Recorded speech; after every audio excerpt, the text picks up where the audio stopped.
Hey guys, it's Vlad. So we don't seem to have a topic this week, which is good for my purposes because I'd very much like to talk about the topic we had last week, but which really kind of could apply all October, or for that matter, any time period, because it's a really important topic, and that's bullying. So October 2012 has been designated to be, I'm not sure if I'm going to get this right, but like National Anti-Bullying Month or National Bullying Prevention Month. And so I will post a couple of links down below in the comments section. You can check them out. And I'll talk about my own bullying experience. When I was growing up, I had several disabilities as well as physical appearance issues. There's albinism, of course, which involves the eye thing with the nystagmus and the crossed eyes, which weren't fixed until I was 23. And then I had acne as a teenager, and all throughout my childhood, and of course even in adulthood, I'm autistic and I'm a little weird, and autistic types often end up being the victims of bullying too, which that's pretty perennial in that community.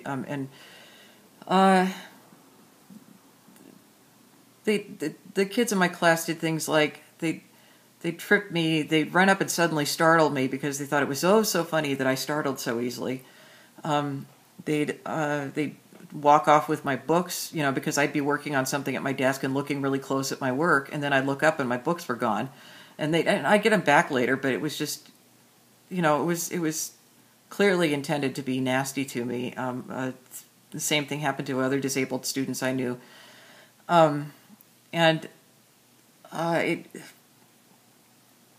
I would get the crap in the halls, like Kyla was talking about, although it wasn't like I had a whole gang of people following me between my classes. It was a couple of guys, especially between two particular classes, and I actually ended up going a different way down the hall between classes to avoid them. But one day I ran into one of the two guys, one who was sort of the leader of of the nasty stuff, outdoors in a different corridor.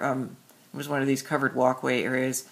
And there was a bit of a crowd around, but he starts saying stuff about my albinism, and I just dropped my pack and my jacket, and I ran over and I grabbed his shirt really hard, and I held a fist in his face, and I said, "Do you want to talk about it?" And he's like, "No." And from then on, he left me alone, which is great. But on the other hand, no kid should ever have to resort to threats or physical violence to get people to stop bullying them. And no kid should ever have to beg their parents and beg the school to not force them to go out to recess. So recess was awful. This is when I was much younger. The incident with the kid that I grabbed his collar was in high school. But when I was in elementary school, early elementary school, like up through 4th grade, I had to go out to recess. And they locked the doors. They wouldn't let you back in the building for those 20 minutes. And they said that there were teachers out there, only if there were, I never saw them. And I got made fun of and beaten up and chased around and just generally given a terrorizing, not just a hard time, but a terrorizing experience on the playground.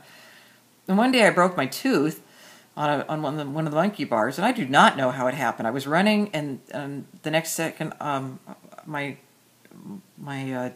mouth connected with this bar, and my upper lip got cut up pretty bad, but my tooth was broken. So after that, although I don't know how it happened, I insisted that it was like some kid kicking a ball in my path and tripping me, which as an adult, I look back on that and go, wow, I'm sure people must have known that was a lie, because that kid would have had to get a very lucky shot to trip me. But I did hear somebody laugh right after that. So, but I don't know if that was somebody in the distance, having fun doing something else, or if they were actually laughing at me or what. But it doesn't matter. My parents wanted to sue the school district because they thought that I tripped on a mat, even though I didn't say anything of the kind. I don't remember anything like that. But they wanted the school district to pay for my dental care.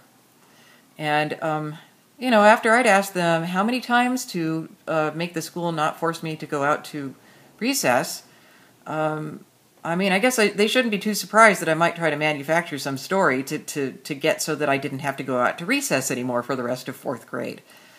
So anyway, yeah, if a kid has to lie or resort to threats or physical violence or begs to not go out to recess when most kids would rather be at recess than in class, then you've got to intervene. You've got to protect that kid. You've got to make sure that kid is safe and not going to be hurt by bullies.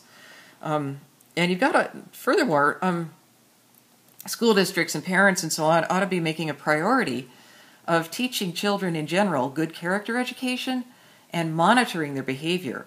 You know, not letting them be, you know, having these sort of mini Lord of the Flies scenarios where it's all kids and there's no adults around and nobody watching to make sure that kids don't get hurt. And by hurt, I don't mean just falling off the monkey bars or whatever, but I mean, you know, bullying incidents. Because it doesn't stop with childhood.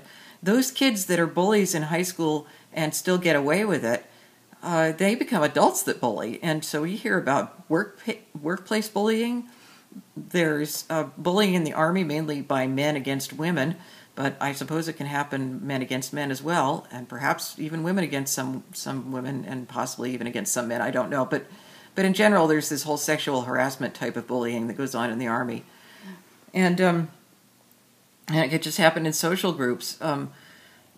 I see it happening mildly at my synagogue, and you know, among the friends that I get together with at my knitting circle, where it's more like gossip behind the back of this one woman who was not part of the knitting circle, but who had stayed at my house for a few weeks a couple of years ago. And granted, she drove me crazy, and my knitting circle friends consider me one of them. Therefore, they you know, they don't like that she drove me crazy, so they're kind of on my side in that. But then they say all these nasty, trashy things about her behind her back, and that isn't fair, because although she was a difficult person and she didn't treat me all that well, she didn't deserve for my friends to react, or even for me to react in an angry way. And I say even for me because I actually yelled at her.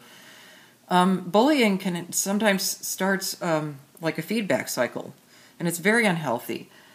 These feedback cycles can take the form of gang wars. They can take the form of actual ethnic violence, like in Rwanda or Burundi, or the violence that's been going on in Darfur and Sudan in general, and the awful stuff that went on in Kenya back in 2008, I think it was, and of course the Balkans in the 1990s, and for the past 60 years or more, the Middle East.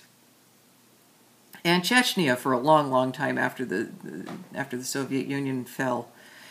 This kind of stuff, in some places and in some parts of history, has gone on for centuries or decades. I mean, if anybody studies European history, you know about the 30 Years' War and the 100 Years' War. And basically, most of it's retaliation. You know, it's one person may start it, but then both sides become guilty, because really, we shouldn't react to bad behavior by adding more bad behavior to the situation. And that's something that, as I say, it starts in the family and in schools. That's something that should be ingrained in all children, that we should react to a situation of unkindness in an appropriate and polite manner, and talk about our, you know, have people talk about their feelings, and basically try to get the bullies to understand how their behavior impacts people, because sometimes they might really just not get it. Give them the benefit of doubt first.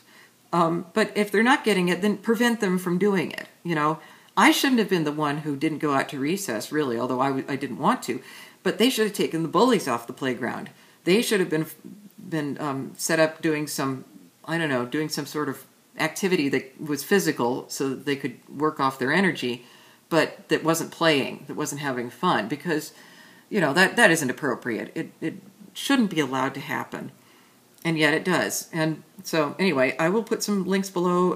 I want everybody to watch this video by Jennifer Livingston, a news anchor for a local station. I can't remember where in the country it is. But anyway, you'll see when you look at the link. But it's quite short and to the point, and she's responding to a nasty letter somebody wrote to her because he had some very sizest opinions about her. She's a very well-spoken woman, and I just really appreciate and admire her. I think that her response to the situation was mature and appropriate. I also would encourage you all to read the links I'm going to put below about October being National Anti-Bullying Month, because there's a lot of good things in there. Advice about how to, parenting advice, teaching advice, advice for how to arrange schooling and after-school activities and so on to decrease opportunities for bullying, the incentive for bullying, and give incentives not to bully, and so on, because this is just a really important topic. So anyway, thanks for your attention, everyone, and I hope to be back next week, barring any flare-ups in my chronic illnesses.